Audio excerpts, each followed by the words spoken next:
El primero es el entorno del concepto y el qué hacer de la planificación. La planificación aparece en el momento de organizar y planear un suceso.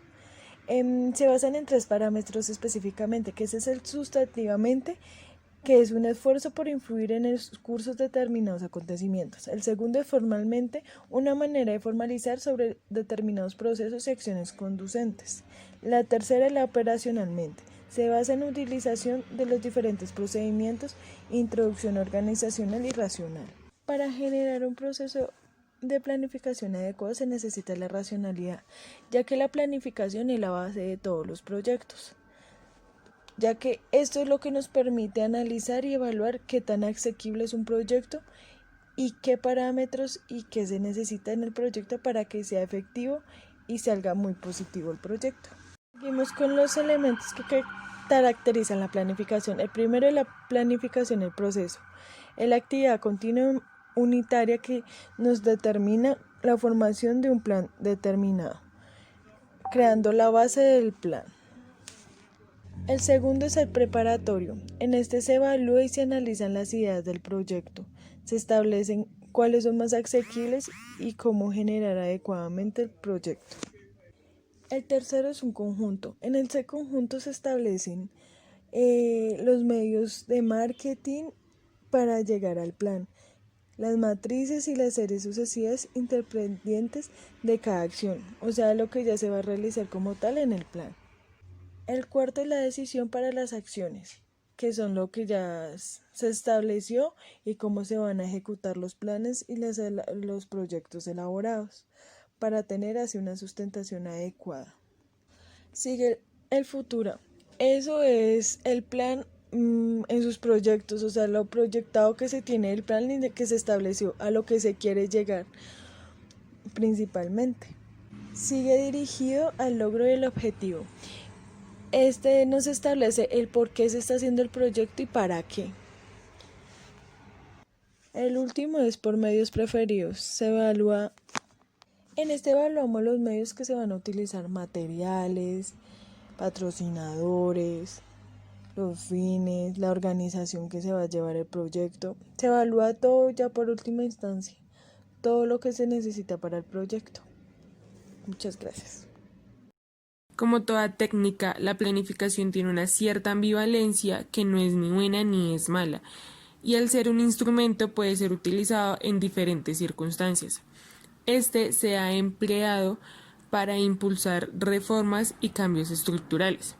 También puede ser utilizado por países desarrollados, subdesarrollados, países imperialistas y países dependientes. Y puede ser utilizado en regímenes políticos socialistas o capitalistas. Este instrumento también se puede programar para la libertad o para la esclavitud, la miseria, la cultura o para la ignorancia, también para la libertad de empresa o para la centralización de decisiones económicas. Los parámetros ideológico-políticos determinan el para quién de la planificación, que significa quiénes beneficia, y el cómo, que es algo puramente tecnocrático o es más o menos participativo. Este carácter instrumental para algunos ha llevado a ciertos planificadores a creer que pueden elaborar planes que son aptos para todo tipo de gobierno, con la pretensión de ser doctrinariamente neutros o apolíticos. Desde un punto de vista científico y técnico, la eficacia de la planificación consiste principalmente en lograr lo que como disciplina se propone. Viene dada por la capacidad de cumplir algunos requisitos. La eficacia de la planificación es considerada desde 2 puntos de vista. El primero es un punto de vista normativo. Desde este punto de vista, la planificación es eficaz cuando, primero, instrumentaliza e implementa adecuadamente una política. Todo plan es fundamentalmente un instrumento de un proyecto político. Traduce operativamente lo que quiere realizarse en un espacio y tiempo determinado como expresión de un programa de gobierno. La idea de la planificación nacional es que concrete a través de la realización de planes y programas la realización de un proyecto de un país, o lo que algunos denominan un proyecto nacional. Segundo, la realización del proyecto implica un cambio efectivo y positivo respecto de la situación anterior, medido en los términos del código de valores o de la ideología del proyecto político que lo sustenta. Desde el punto de vista táctico y operativo, la planificación es eficaz cuando sus instrumentos expresan en la práctica la capacidad para transformar la realidad y no por las formulaciones más o menos sofisticadas en las que pueda expresarse los planes o programas. Segundo, propone objetivos que son alcanzables, teniendo en cuenta no solo los recursos y los medios disponibles, sino también la viabilidad política, económica, social, cultural, ética y ecológica, de acuerdo con el contexto o escenario donde se va a ejecutar el plan. Tercero, si la elección de los medios asegura el logro de los objetivos con la mayor eficacia y el mayor ritmo posible y con el menor costo financiero, humano y social. Cuarto, cuando se establece un curso de acción escalonado y continuo en el cual se indican las diferentes etapas y modalidades del proceso de conformidad con una estrategia o estilo de desarrollo. Y quinto, cuando orienta la toma de decisiones y establece las diferentes etapas de modo que haya entre ellas coherencia, compatibilidad, consistencia, operatividad e integralidad. Si todos estos requisitos técnicos y científicos se agregan a la preocupación política por encontrar formas para que el pueblo pueda expresarse y hacer valer de algún modo sus opiniones y propuestas respecto al plan, es necesario institucionalizar procedimientos de participación. Es decir, instrumentar las posibilidades de comunicación bidireccional, donde haya una buena comunicación entre los planificadores y el pueblo, e implementar una efectiva participación popular. La planificación como elaboración de planes, programas y proyectos y la planificación como estrategia.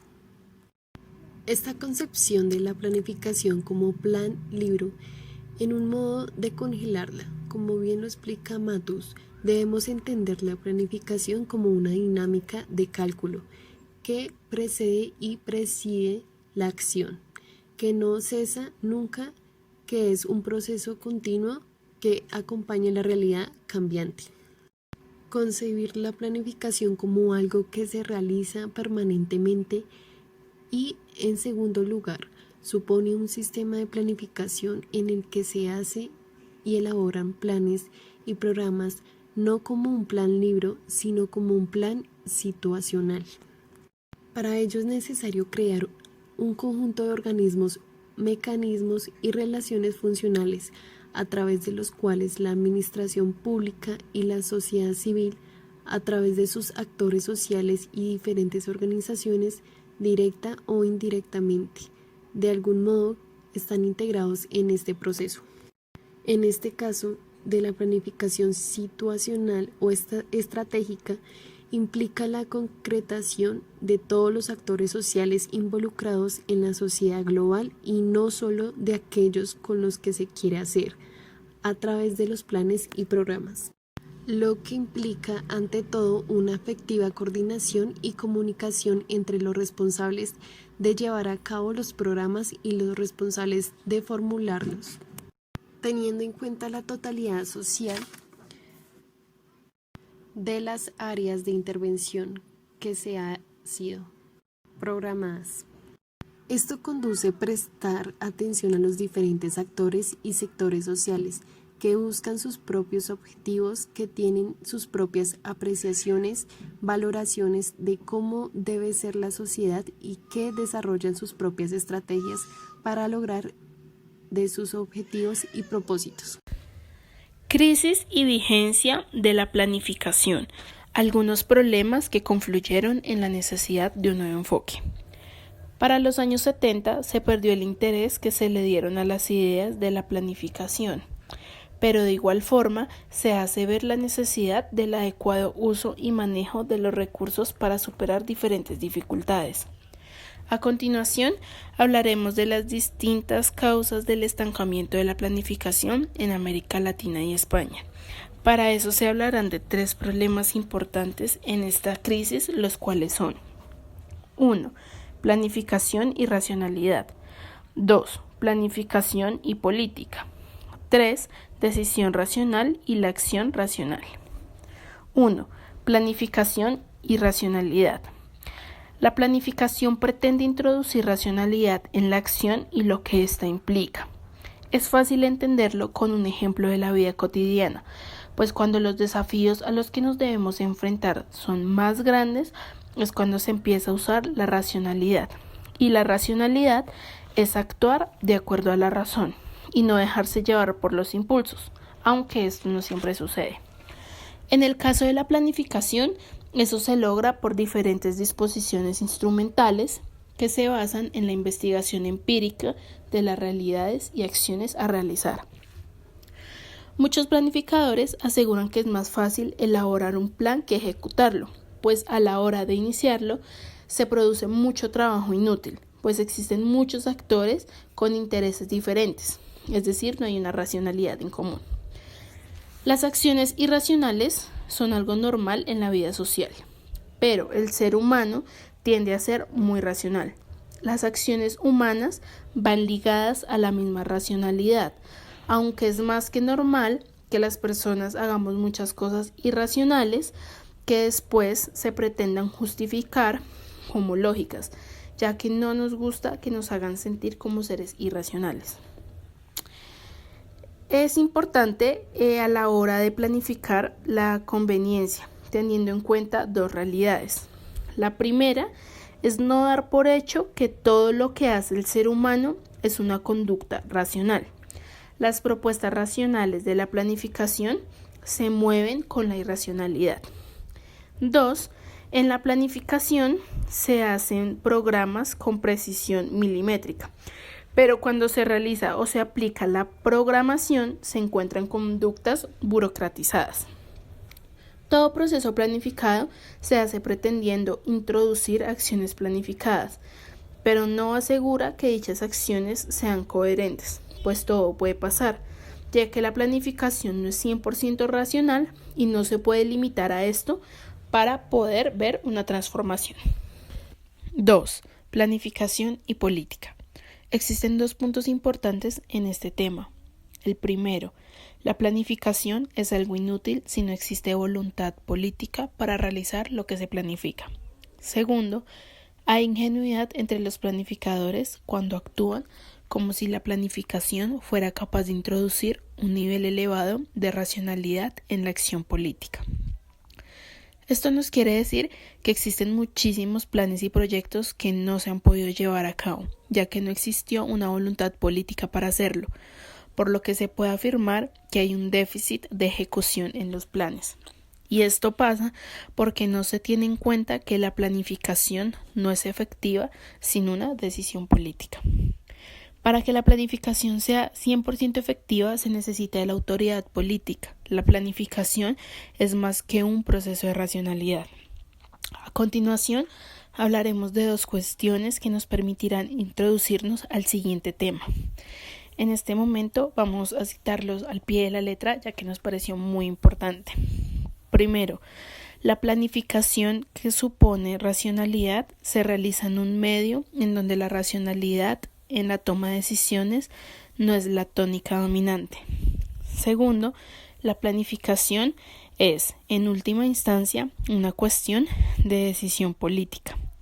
Para profundizar más el tema, con estos dos ítems, a continuación hablaremos de la decisión racional y la acción racional.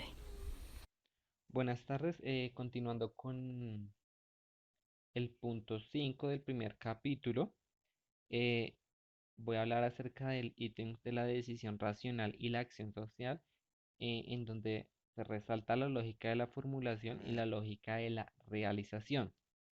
Entonces, la lógica de la formulación es aquel programa, plan o proyecto que se esté estructurando o llevando a cabo una vez se identifique una problemática o necesidad en determinado territorio.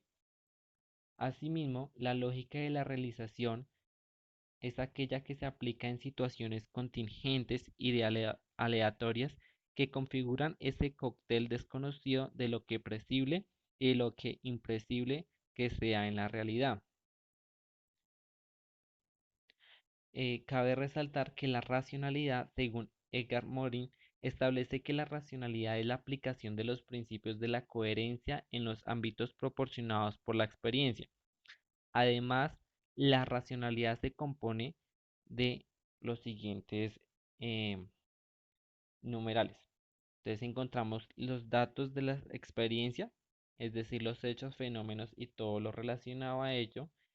Seguimos con los métodos y técnicas para estudiar los datos anteriormente mencionados o herramientas. Y finalizamos con el marco referencial orientado al discurso teórico. Asimismo, se resalta que toda práctica o praxis social tiene una posibilidad limitada de la racionalidad porque a la magnitud y a la complejidad de los problemas, la capacidad humana de plantearlos y resolverlos tienen limitaciones. Por otro lado, quienes ejecutan programas aceptan los condicionamientos de las leyes físicas. Sin embargo, es muy complicado para estos acondicionar las actitudes y comportamientos a nivel individual, grupal y colectivo.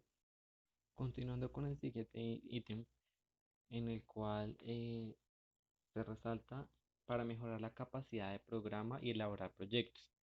Antes de explicar o hablar acerca de este ítem, eh, hay una frase que quisiera compartir con ustedes y es la siguiente.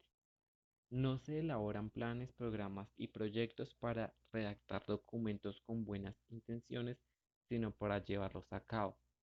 Esto nos permite entender que nosotros como profesionales no solo debemos dedicarnos a crear, diseñar eh, formularios, documentos, sino que también debemos de llevarlos a la ejecución, de que esto no se quede solamente plasmado en unas hojas, sino que realmente se vaya a la realidad, se les proponga a la sociedad para que ellos también conozcan todo lo que nosotros hemos venido investigando. Continuando con ello, dentro de este ítem encontramos la- el término eficiencia, que hace referencia a la capacidad para realizar o cumplir adecuadamente una función. Asimismo, se encuentra la parte eficiencia operativa, que es entendida por productividad o el resultado que obtenemos de un proceso en relación a los recursos empleados y el esfuerzo que supone. Por esto entendemos también que es un proceso eficiente cuando se aprovecha al máximo cada recurso disponible. Otro ítem o concepto que se logra rescatar de esta lectura es planificar, entendido como aquel proceso para introducir y racionalizar a la acción de un propósito de alcanzar metas y objetivos. Allí mismo se logra encontrar una tabla que nos permite comprender o tener en cuenta unas preguntas al momento de la realización de un proyecto, del diseño de un proyecto, dentro de las cuales se encuentran qué se quiere hacer. Allí lo que tiene que o se tiene en cuenta es la naturaleza del problema, es decir, desde dónde surge la problemática, el lugar, la historia, el por qué. Se sigue, valga la redundancia, con la otra pregunta, ¿por qué se quiere hacer? Origen y fundamentación, ¿por qué se da este problema? ¿Cuáles fueron, digámoslo así, como las causas? ¿Para qué para qué se quieren hacer?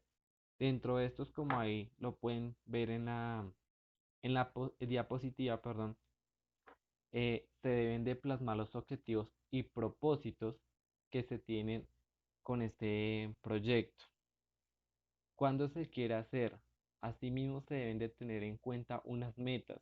¿Cuáles son las metas que nosotros como investigadores tenemos pensado alcanzar? ¿Dónde se quiere hacer? Localización física, lo que yo les hablaba hace un momento, el lugar, las características de aquel lugar, quizás también de la población o actores con los que nosotros como profesionales vayamos a interactuar. ¿Cómo se va a hacer? Aquí en este espacio es donde nosotros debemos plasmar las actividades y la metodología con la que se pretende abordar la problemática. Y como ustedes pueden seguir visualizando la tabla, ahí les van a explicar el paso a paso de cómo elaborar correctamente eh, un plan, programa o proyecto social. Eh, Cabe resaltar que estas preguntas y sus respectivas respuestas ayudan a considerar y descartar propuestas con el fin de hacer diseños de al menos de una forma preliminar, que tengan la posibilidad de la realización y no sean, por decirlo así, un castillo en el aire o ideas en el aire. Dentro de las cualidades que ayudan al desarrollo de esta eficiencia, se encuentra la sensibilidad para recibir y tratar, que es considerada como, como aquellas conductas, comportamientos, actitudes, conflictos, necesidades y aspiraciones que tiene cada actor social. Por otro lado, encontramos la flexibilidad y la estabilidad direccionada de las acciones, eh, entendida como las cualidades que a primera vista pueden parecer contradictorias, pero que al momento de la práctica de la planificación y la acción social son de vital importancia. La planeación estratégica, por otro lado, es una herramienta de diagnóstico, análisis, reflexión y toma de decisiones colectivas, un proceso sistemático de desarrollo e implementación de planes para alcanzar propósitos u objetivos. Las etapas del proceso de planificación estratégica se desarrolla en una dirección, se toman decisiones y se asignan los recursos necesarios para lograr el objetivo final. Algunas diferencias entre la planificación normativa y la planificación estratégica son las siguientes. En la planificación normativa, los planes, programas y proyectos expresan lo deseable, mientras en la planificación estratégica, los planes, programas y proyectos expresan lo posible. En la planeación normativa importan las decisiones del sujeto planificador que está fuera de la realidad considerada como el objeto planificador. En la planificación estratégica importa la influencia de las decisiones de los diferentes actores sociales que de una u otra manera están interesados o implicados. El sujeto planificador está dentro de la realidad y coexiste con otros actores sociales. En la planificación normativa, la definición de objetivo resulta del diagnóstico, mientras en la planificación estratégica, la definición de objetivos resulta del consenso social entre los diferentes actores sociales implicados. De la planeación normativa a la planeación estratégica. La planeación normativa es una serie de reglamentos que se deben cumplir para la planeación de un objetivo, es decir, que está basada en una serie de lineamientos acordados por los miembros y terceros involucrados en el objetivo a realizar. Los elementos de la planificación normativa forman parte de las dimensiones de liderazgo que son la misión, la visión y los objetivos. La misión es la forma como una organización se ve a sí misma y cómo se describe en su entorno. La misión es la meta general que una organización desea alcanzar en un determinado tiempo. Y los objetivos son los logros o resultados que la organización quiere alcanzar en un corto, mediano o largo plazo.